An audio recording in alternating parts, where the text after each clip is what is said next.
باب اتباع الجنائز من الایمان، جنازے کے پیچھے جانا ایمان کا حصہ ہے. ایمان تقاضا کرتا ہے کہ مسلمان بھائی مر جائے تو اس کے جنازے میں شریک ہوا جائے. حدثنا احمد بن عبد الله بن علي المنجوفي قال حدثنا روح قال حدثنا اوف عن الحسن ومحمد عن ابي هريره ان رسول الله صلى الله عليه وسلم قال، آپ صلی اللہ علیہ وسلم نے فرمایا، من اتبع، جس نے پیروی کی، جنازۃ مسلم، کسی مسلمان کے جنازے کی، ایمانا و احتسابا، ایمان اور احتساب کے ساتھ، وکان معه، اور اس کے وہ ساتھ رہا، حتی یصلی علیہا، یہاں تک کہ اس پہ نماز پڑھ لی گئی، ویفرغ من دفنہا، اور فارغ ہو گیا اس کے دفن کرنے سے، یعنی اس کو دفن بھی کیا، صرف یہ نہیں نماز پڑھ کے آ گیا.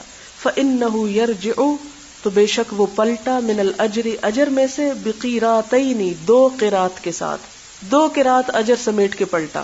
کل قرات، ہر قرات، مثل احد، احد پہاڑ جتنا ہوتا ہے، اتنا وزن.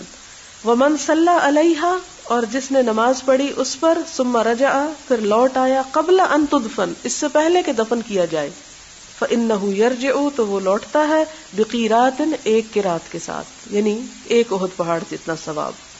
اس حدیث کو تابعہ، مطابقت کی ہے اس میں، یعنی روایت کیا ہے عثمان المؤذن نے. قال، وہ کہتے ہیں، حدثنا عوف عن محمد عن ابی ہریرہ عن النبی صلی اللہ علیہ وسلم نحوہ، یعنی اسی طرح. دنیا میں جو 1 قرات ہوتا ہے نا، وہ 1 درہم کے 12 قرات ہوتے ہیں، یعنی کتنی چھوٹی سی اماؤنٹ ہے، لیکن آخرت میں احد پہاڑ.